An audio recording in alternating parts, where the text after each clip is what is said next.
안녕하세요. TS코리아 유기란 대표입니다.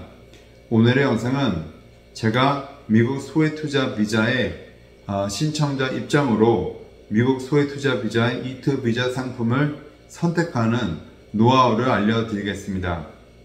또한 지금 미국 경제가 매우 안 좋은 상황이라는 것을 알고 계신가요? 이 영상 대본을 쓰고 있는 시점에는 미국 부채 한도 상향 조정의 시도와 채무 불이행의 걱정 등이 발생하였습니다. 이렇게 안 좋은 미국 경제 시기에 더욱 꼼꼼히 E2 비자에 대하여 알아보고 결정해야 할 것 같습니다. 그럼 지금 시작하겠습니다.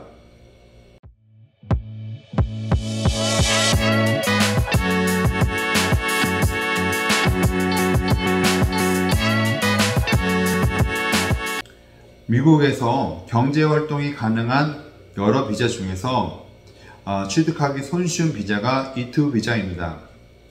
영주권 카드만 없을 뿐 영주권자와 동일한 수준의 혜택을 가지게 됩니다.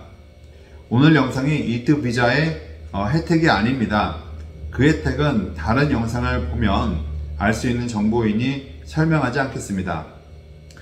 E2 사업체 선정 시 반드시 고려해야 할 첫 번째는 어디서 E2 비자를 신청할 것인가 입니다.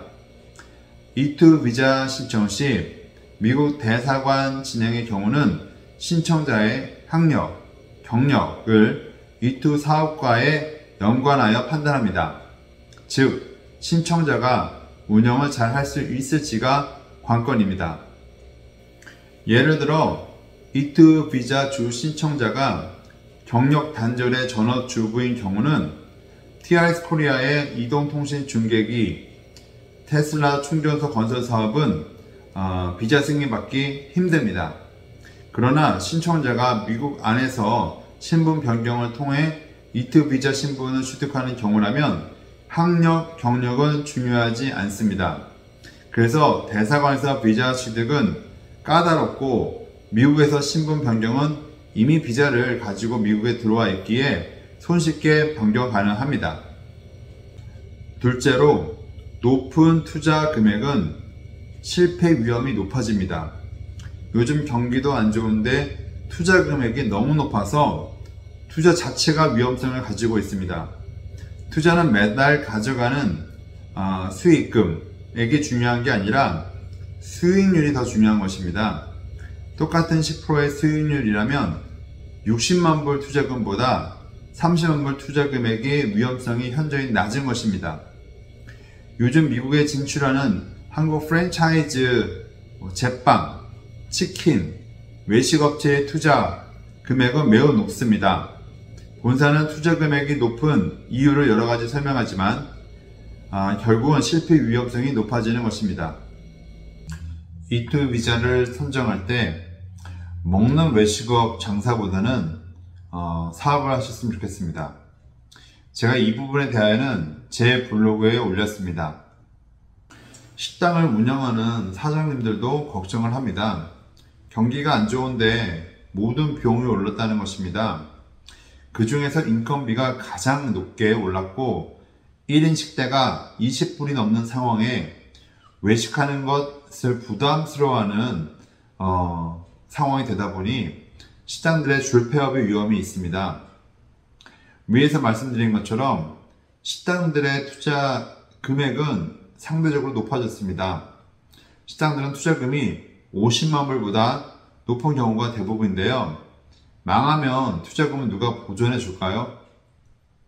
혹시 정답을 알고 계시나요?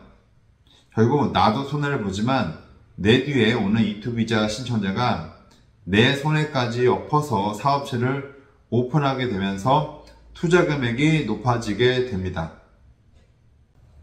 식당은 5년 이상 운영된 가게가 매물로 나오는 경우가 거의 없습니다. 자리를 잡았고 인지도도 높아졌는데 가게를 파는 경우는 거의 없으니까요. 대부분 2년 미만의 경우가 가장 많고 사실상 실패한 가게들이 더 많다는 것입니다. 셋째로, E2 비자 신청자들은 수익률에 대하여 따져보시기 바랍니다. 식당들의 순이익은 전체 매출의 20%가 나오면 매우 훌륭한 것입니다. 그런데 자신의 인건비가 포함된 20%는 결코 좋은 게 아닙니다. 1년 매출이 100만 불이라면 대략 한 달에 8만 불의 매출이고 하루에 2,700불 정도의 매상일 것입니다. 이 가게는 장사가 잘 되는 가게입니다. 주인이 자기가 일해도 한 달에 한 1만 3천 불 정도의 수익을 가져가는 가게입니다. 이런 가게의 투자 금액은 50만 불이 넘습니다. 저는 유학생일 때 호텔 경영을 전공했고 특별히 외식업체 운영에 대한 공부를 했습니다. 또한 이제는 한국에도 매장이 있는 글로벌 중식 패스트푸드 업체인 팬다 익스프레스에 점장을 했습니다. 운영이 힘든 지역의 매장을 주로 한인 유학생들이 운영을 했습니다. 그리고 제 고객들이 영주권 받고 미국에서 먹고 사는 문제에 봉착했을 때, 그래서 그것 때문에 고민할 때 대한민국에서도 유행했던 짬뽕 전문점 창업 컨설팅을 해주기 위해서 짬뽕 전문점 창업을 한국에서 제가 했고 중식 요리학원을 직접 운영을 했습니다.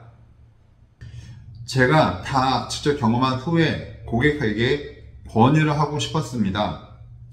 2004년 유학생일 때 처음 접한 일이 중식 패스트푸드 외식업체였지만 젊었기에 할 수 있었고 2020년 사무 업무만 15년 정도 하다가 하루 종일 서서 일을 하고 앉지도 못하고 그러다 보니 손과 발이 퉁퉁 붓고 주먹을 쥐기도 힘들었습니다.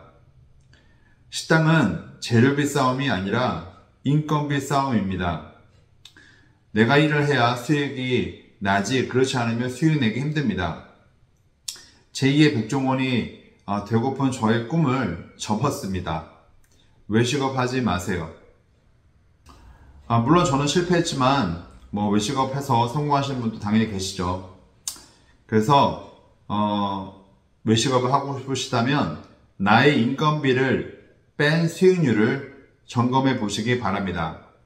실수령금이 아닌 수익률을 말씀드립니다. 오늘은 여기까지 하겠습니다. TIS 코리아는 크리스천 기업입니다.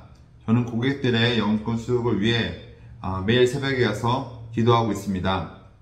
여러분들 인생의 중요한 결정을 해야 하는 지금 이 순간 제가 직접 선별한 고용주를 통해 안전하게 영주권 수익을 도와드리겠습니다. 오늘도 영상을 시청해 주셔서 감사합니다.